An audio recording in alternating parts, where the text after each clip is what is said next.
So there was an incident that we believe Dominic may be involved. What? When was the last time you saw him? Last night. Last night? Yeah, everybody was home. Why? Okay. What happened? You want to come out here? Yeah. Right now, all we know is that the driver, who was Mackenzie, is at Metro. Right. Okay. Hold on. So yeah, just stay seated, please. Take your time. Please, just relax. Take a deep breath. That's right. Take a deep breath. That's okay. You're good. Take your time. Take a deep breath. Okay. The other two passengers, like I said, was Davion and who we believe is Dominic. Okay. Okay. From what Mackenzie told us. Okay. Okay. Both Davion and Dominic are deceased. Oh, God. Yeah. Christine. Just sit down. Just sit down. Oh my God! Oh my God! Why would this happen? Where were they going? We don't know that right now, Christine. But could we get somebody else for you at this point? Is there somebody, any other family members? That we can contact. There you go. Have a seat. Take your time. Take your time. Christine. Yes. Can we get somebody else? We're going to come in with you. Christine, we're going to come in with you, okay? Listen, where's Christine? Oh my God! Why did this happen? Hold on. Relax. Okay, hold on. Where's Christopher? He's sleeping. He's sleeping. Oh my God. Hold on. Just sit down. I can't help. There you go. It can't be true. It can't be true. Why? What happened at the car? What happened in the car? What did they do? What did they do? I don't like her driving anyway. I don't like her driving. Oh my God. What a fucking deer. Oh my God, I almost died. My dog died. My cat died. My best friend died. This is not right. This can't be happening. Please don't tell me this is true. Oh my God, could you just say they committed a crime and they're in jail? Can they be in jail? They can't be in jail. Oh, you sure they're just not in jail? That is the mother of Dominic Russo, a 20-year-old young man who lost his life to a deadly crash.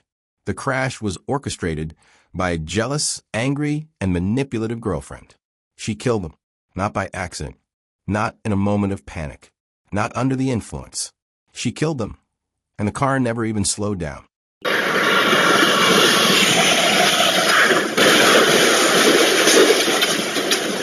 Dominic Russo, 20 years old. Davion Flanagan, 19. They trusted her. They got in the car, maybe thinking they'd be home in a few minutes. Maybe they were laughing. Maybe there was music playing. But in the final stretch of that road, Mackenzie Shirilla never hit the brakes. Not once. She pressed the gas pedal to the floor, held it there at 100 miles per hour, and steered straight into a brick wall. This was not a tragic mistake. This was not a car gone out of control. This was a decision. She made it in silence. She carried it out in full control. And now, two families live with the aftermath of that decision every single day.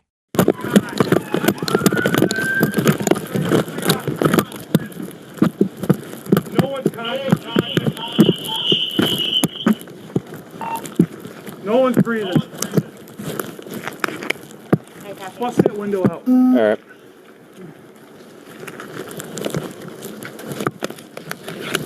Rookie. You got Oh my God. Radio.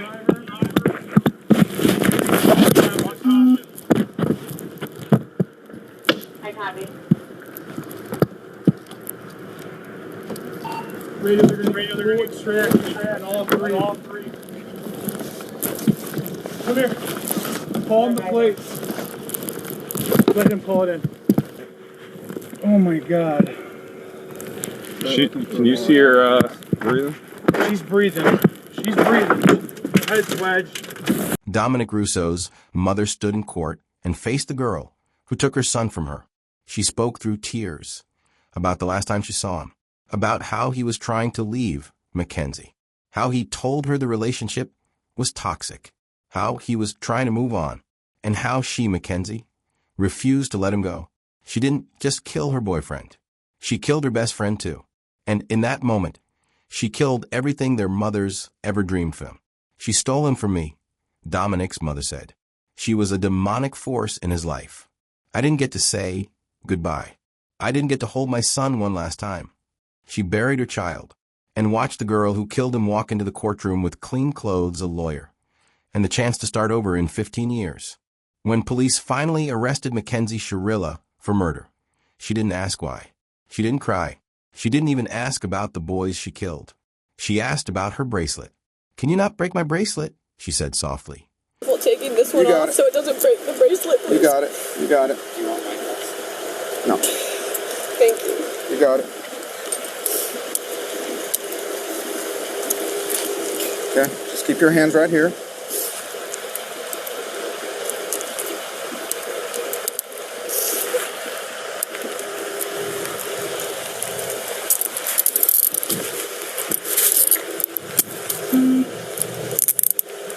I'm not gonna tighten these, okay? I don't want to hurt you.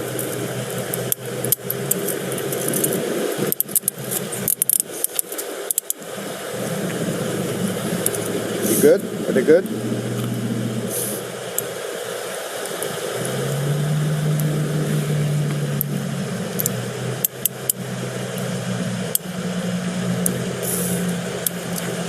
Thank you. All right.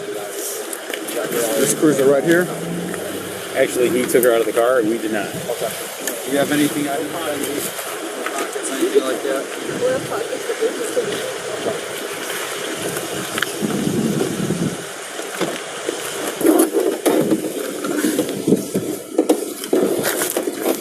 As officers removed her handcuffs. Not, "What am I being charged with?" Not, "Am I going to jail?" Not even, "Are they gone?" But her bracelet, the piece of jewelry on her wrist, that's what mattered in that moment. In court, the evidence was undeniable. The car's black box showed 100% throttle. Surveillance footage showed her navigating the road without error. No panic. No crash into trees or curbs. No mechanical failure. She knew where she was going, and she made sure none of them would come back. The judge said it best. She had a mission, and she executed it with precision. And yet, this wasn't a case that ended in a life sentence. It ended with a deal the law allowed. Life in prison with the possibility of parole in just 15 years. 15 years. That's all. In 15 years, Mackenzie Shirilla could walk free. At 34 years old, she could apply for parole. By then, her Instagram followers will have moved on. She may marry. She may start a family. She may rebuild a life. But Dominic and Davion, they'll still be dead. They'll still be 2019 forever.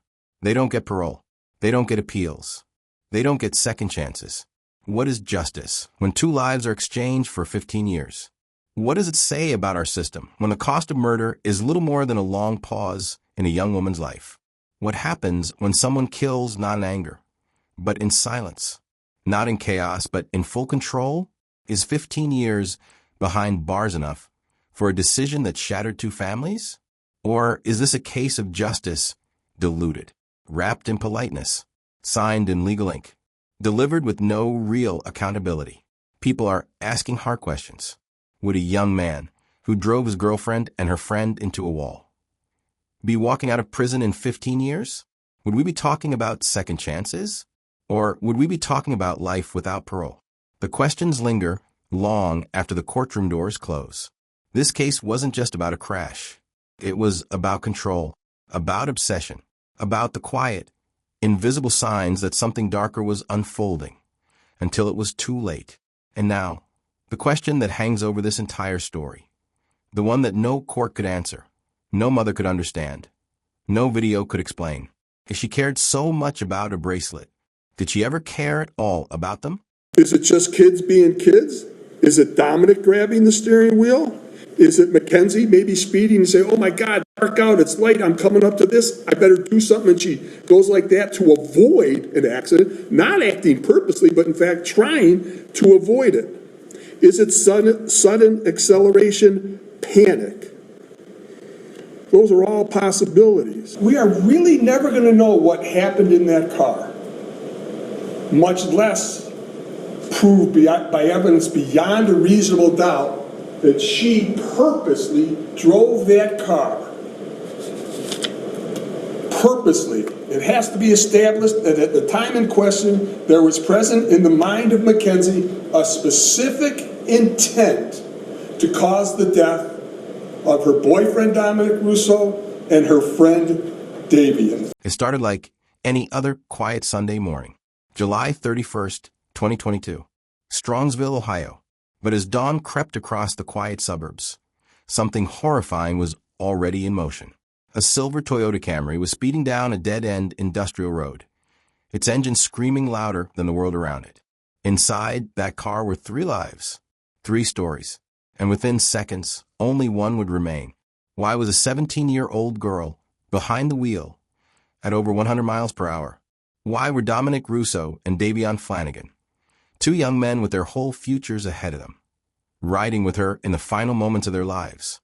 And the question that would haunt everyone who saw the wreckage, was it a tragic mistake or something else? At approximately 5:30 a.m., first responders were called to the scene of a devastating crash. A Camry had collided full speed into a brick building at the end of Progress Drive, a dead end. Inside the car, 2 passengers were found dead on impact. Dominic Russo, 20 years old, Davion Flanagan, just 19. The driver, Mackenzie Shirilla, unconscious but alive, was pulled from a wreckage. The crash was so severe, first responders initially didn't know who had survived. To the outside world, this looked like a freak accident, an awful tragedy. But beneath the crushed metal and broken glass, investigators would soon find something far more chilling. There were no skid marks, no evidence of braking, only acceleration, pure, uninterrupted, unrelenting speed. But why? Mackenzie was just 17 years old, a high school student, cheerleader, social media regular. She was popular, fashionable, and known to her friends as bold, and sometimes impulsive. She'd been dating Dominic for about a year. They were seen together at parties, on social media, and even vacationing. So why would she drive him and his best friend into a wall at 100 miles per hour? Was this a cry for help? A devastating lapse in judgment? Or was this something no one wanted to believe? Premeditated? 2 mothers would wake up to calls no parent should ever receive, and a small Ohio town, Strongsville, would find itself at the center of a national nightmare. What happened in those final 16 seconds of the drive? Investigators recovered surveillance footage from a nearby warehouse, and when they watched it, they didn't see a panicked driver losing control. They saw something else. A car that navigated curves smoothly, then accelerated to its maximum speed, straight into a building. No swerving, no hesitation, no brake lights, just a straight shot. It didn't look like an accident. It looked intentional. And the car's black box confirmed what the video suggested. In those final moments, the driver applied 100% throttle. There was no attempt to stop, none. And still, some held out hope that maybe Mackenzie had passed out, that maybe something failed in the car, or maybe she just made a horrible mistake. But that hope, that desperate need to believe in innocence, would begin to unravel piece by piece, because the data didn't lie, the road didn't lie, and soon neither could she. Dominic Russo and Davion Flanagan were laid to rest by devastated families and friends. 2 lives cut short, 2 futures stolen. And the girl who survived, who many once saw as a victim, was now being looked at with very different eyes. As the facts piled up, questions grew darker. Was Mackenzie Shirilla running from something? Or was she running toward a decision she had already made? And if she did it on purpose, why take them with her? Because soon a courtroom would hear the truth, and a judge would call it what it really was: murder. Before the wreckage, before the courtroom, before the words intentional and murder ever entered the picture, she was just Mackenzie, a teenage girl from Strongsville, Ohio, a cheerleader, a daughter, a girlfriend. But how does a teenager with no prior criminal history, no known violence, become the driver in a crash that killed 2 young men? What do we miss in someone when we only see what they post? And who was Mackenzie Shirilla? Before the world saw the surveillance footage, she was 17 years old, known to friends as confident, stylish, loud, sometimes stubborn. Online, she seemed to have it all: The clothes, the friends, the selfies, the spotlight. But online personas don't tell us everything. Not the late-night fights. Not the jealousy. Not the controlling behavior her boyfriend's friends whispered about in group chats. She had been dating Dominic Russo for about a year. They were a recognizable pair in their local circle. He was 20, older, outgoing, energetic. She was younger, fiery, and by many accounts intensely attached to him. Their relationship wasn't invisible. It was loud, shared frequently on social media, public displays of affection, sometimes love, sometimes anger. But was it real love, or was it something darker? According to close friends, it wasn't a peaceful relationship. It was volatile. Some recalled that Mackenzie could be possessive, that arguments were frequent, that threats had been made, and that Dominic wanted out. Cut to verified court statement. Dominic's mother said he was trying to distance himself. Narrator, VO. Dominic's mother told the court her son was trying to end things, that he felt trapped, that the relationship was toxic. But when you're 17, when emotions blur with obsession, and heartbreak feels like the end of the world, what happens when you decide that if you can't have someone, no one can? Was Mackenzie afraid of being abandoned? Or did she already know she wouldn't let him go? In court, prosecutors presented videos Mackenzie had posted shortly before the crash. In one, she lip-syncs to a song about revenge. In another, a caption reads, "Now I have a mission." The defense called it teenage melodrama. The prosecution called it a warning. Which was it? When does a teenage temper turn into a motive? The night before the crash, Mackenzie was out with Dominic and Davion. There were no reports of a fight that evening. Number 911 calls. No known outbursts. And yet, hours later, Dominic and Davion would never come home. What happened in those final hours? What was said? What was decided? Her silence throughout the trial became its own mystery. She didn't testify. She didn't cry. She didn't show emotion until the end. Some called her cold. Others said she was traumatized. But what was going through her mind? Was she mourning Dominic? Or was she only mourning the version of herself she used to be? When police finally arrested her months later, she didn't ask why. She didn't resist. She didn't scream or deny anything. She quietly asked officers if they could protect her bracelet. Some took that as a sign of detachment. But maybe it was her clinging to the last piece of a life she knew was already gone. This was a girl with a future that included college plans, travel, freedom. Now she will spend at least 15 years behind bars before she can even ask for parole. What goes through the mind of a 17-year-old in the moments before taking 2 lives? What happened in her heart that morning? And how do you ever know if someone you love is about to become your killer? They were more than passengers. They were more than names in a courtroom. Dominic Russo and Davion Flanagan were sons, brothers, friends. They had plans. They had people who loved them. And in one morning, one violent, irreversible moment, those futures were stolen. But who were they? And why did they have to die? Dominic Russo was 20 years old, a Strongsville native with a tight-knit group of friends and a deep love for his family. He was adventurous, passionate, a risk-taker, sure, but grounded. He worked with his father, talked often with his mom, and was known for the kind of smile that lit up a room. According to family, he was loving and generous to a fault. And he was trying to grow up, to move on from high school drama, to build something real. Davion Flanagan was just 19, a recent graduate of Strongsville High School. He was funny, sweet, easy to be around. He had just started working toward becoming an electrician. His friends say he was the type of guy who would give you the shirt off his back, the kind of person you called when you needed help moving or when your heart was broken. He didn't need to be in that car, but he was there because he was loyal, because he didn't know it would be his last ride. What do you say to a mother who buried her son at 19? How do you console a family that never got to say goodbye? How do you explain to a community why 2 promising young lives ended in a business park parking lot? With no warning, no mercy. In court, Dominic's mother said, "She took him from me.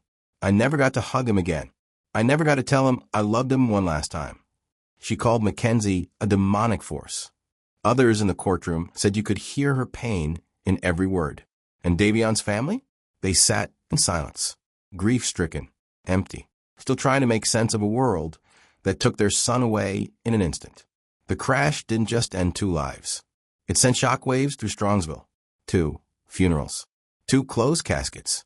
2 young men mourned not just for how they died, but for everything they would never get to do. They would never graduate college, never start families, never chase dreams, because one decision, one turn of the wheel ended it all. Dominic had talked about starting a business.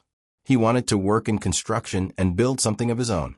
Davion had only just begun his life after high school. He had goals, a future.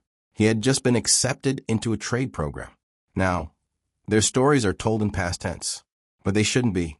As Mackenzie Shirilla sat in court, listening to the charges, murder, vehicular homicide, assault, the weight of what had been lost was laid bare, not just for the court, but for everyone watching, because these weren't just statistics. They were people. They were loved, and now they are gone. Their deaths weren't the result of a freak accident. The evidence was clear.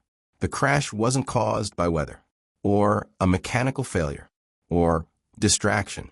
It was intentional, and that truth is unbearable. How do you process the fact that someone you once called a friend, someone you trusted, may have chosen to end your life? Their stories should not be remembered only because of how they died, but because of how they lived. Because even in death, Dominic and Davion remind us, every second matters. Every decision counts. And sometimes the people we least expect can cause the most devastating pain. In the aftermath of the crash, there were tears, shock, silence. But silence doesn't stop an investigation. It begins one. And the car, Mackenzie Shirilla's Toyota Camry, was about to tell the truth. Because the road had no witnesses, but the data did. Modern vehicles are equipped with black boxes. They record everything: speed, brake pressure, acceleration, steering inputs. And what investigators pulled from Mackenzie's Camry wasn't just data. It was a confession. Line by line, second by second. It showed the car accelerating through the final curves of progress drive, building speed, holding steady. And in those last 5 seconds, 100% throttle, 0 braking. There was no panic in the numbers, no sudden turn of the wheel, no last-second attempt to veer away, just a straight, controlled shot into a brick wall. How do you explain that? How do you justify that kind of certainty in a crash? Cut to real security footage, a car zooming down an empty road. Narrator VO. Security cameras from a nearby warehouse captured it too. The car glides through the night, hugging curves with precision. No loss of control, no swerving, no malfunction, not a mistake, a decision. Investigators examined every possibility. Was it a mechanical failure? A stuck pedal? A problem with the brakes? No. The vehicle was tested. Everything functioned as it should. Even her slipper, found near the pedals, was confirmed to have come loose after the impact, not before. There was no failure, except human intent. Judge Russo later said, she controlled the car every second. She had a mission, and she executed it with precision. The numbers told the story no one wanted to hear, and that story was murder. Machines don't lie. They don't play favorites. They don't break under pressure or cry on the stand. They record. They remember. And when Mackenzie Shirilla stood in court, insisting it was all just a tragic accident, the black box said otherwise. And in this case, the data didn't just speak. It screamed. At first, the story painted her as a survivor, a victim, a teenage girl who had somehow lived through a horrific crash that killed the 2 boys sitting beside her. People prayed for her recovery. Friends posted photos. She's strong. She's lucky to be alive. She needs our support. But as the facts emerged, that sympathy began to fade, and the survivor became a suspect. Police had questions from the beginning. Why was she driving that fast? Why no braking? Why this road, a dead-end industrial park, in the early hours of the morning? And the more they looked, the more it stopped looking like a mistake. 3 months after the crash, Mackenzie was indicted by a grand jury, not for reckless driving, not for negligence, but for murder, 4 counts, plus aggravated vehicular homicide, felonious assault, and drug possession. Suddenly, the girl in recovery gowns and Instagram filters was facing life in prison. She pleaded not guilty, sat quiet, expressionless, no breakdowns, no tears. She didn't speak to the media, didn't show emotion when the charges were read. Was it shock? Was it calculation? Or was it something else? For the families, it was almost too much to process. They had buried their sons. Now they were being told this wasn't an accident, that Mackenzie, someone they once welcomed into their homes, may have killed them on purpose. Once, people looked at Mackenzie and saw a victim. Now, they looked again, and they weren't so sure. This trial is a culmination of decisions made by one person, the defendant. Those decisions have forever altered the futures of 3 families, and of you also, Mackenzie. And your decisions forever robbed Dominic and Davion of the futures that they had before now. If there is one thing that can be taken away from this case, as painful as it is this. Every decision we make is important. Every action we make is important. Regardless of whether the decision is a good one or a bad one, or the actions are good or not, the result is the same. The totality of the evidence clearly demonstrates that Mackenzie Shirilla acted purposely and intentionally in the early morning hours of July 31st, 2022, and her purpose was to kill Dominic Russo and Davion Flanagan. No reasonable fact finder could view the totality of this evidence in this case and come to any other conclusion. Her actions were controlled, methodical, deliberate, intentional, and purposeful. This was not reckless driving. This was murder. Court renders the following verdicts. Count finds the defendant Mackenzie Shirilla guilty of murder, to wit Davion Flanagan, in violation of Ohio Revised Code Section 2903.02a, as charged in Count 2 of the indictment. Count 3, murder. The court, having had Count 3 tried to it pursuant to waiver, finds the defendant Mackenzie Shirilla guilty of murder, to wit Dominic Russo, in violation of Ohio Revised Code Section 2903.02b, as charged in Count 3. Count 4, murder. The court, having had Count 4 tried to it pursuant to waiver, finds the defendant Mackenzie Shirilla guilty of murder, to wit Dominic Russo, in violation of Ohio Revised Code Section 2903.02b, as charged in Count 4. August 14th, 2023. After more than a year of silence and speculation, the case of Mackenzie Shirilla entered its final phase, trial. There would be no jury. At the request of the defense, this would be a bench trial, heard and decided solely by Cuyahoga County Judge Nancy Russo, a veteran jurist known for her poise, her precision, and her refusal to entertain theatrics. And from the moment the proceedings began, one thing was clear. This was not a courtroom drama.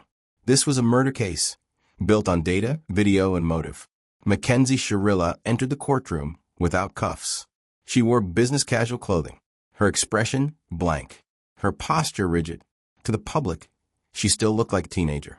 But on paper, she stood accused of 12 felonies, including 4 counts of murder, for the deaths of Dominic Russo and Davion Flanagan, who were both passengers in her vehicle when she crashed into a building at over 100 miles per hour.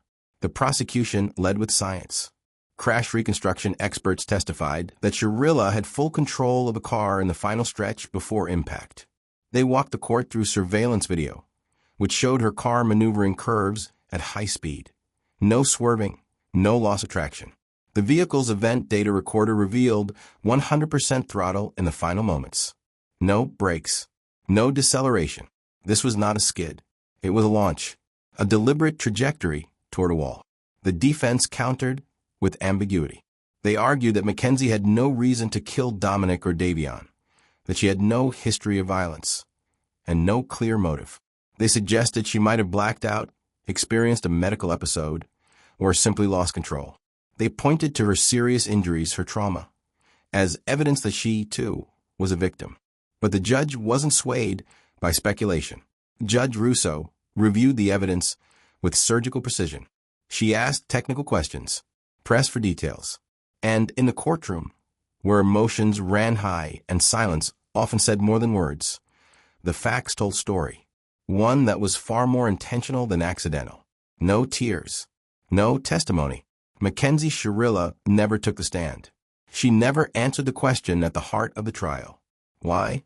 Over 3 days, prosecutors laid out what they called a calculated act. The defense tried to paint a picture of chaos. But the data, the video, the silence all spoke louder than the arguments. And by day 3, it was no longer a question of what happened. It was a matter of what the judge would call it. Cuyahoga County Judge Nancy Russo re-entered her courtroom to deliver the verdict in a case that had gripped Strongsville. And soon the nation. No cameras, no jurors. Just the judge, the law, and the evidence.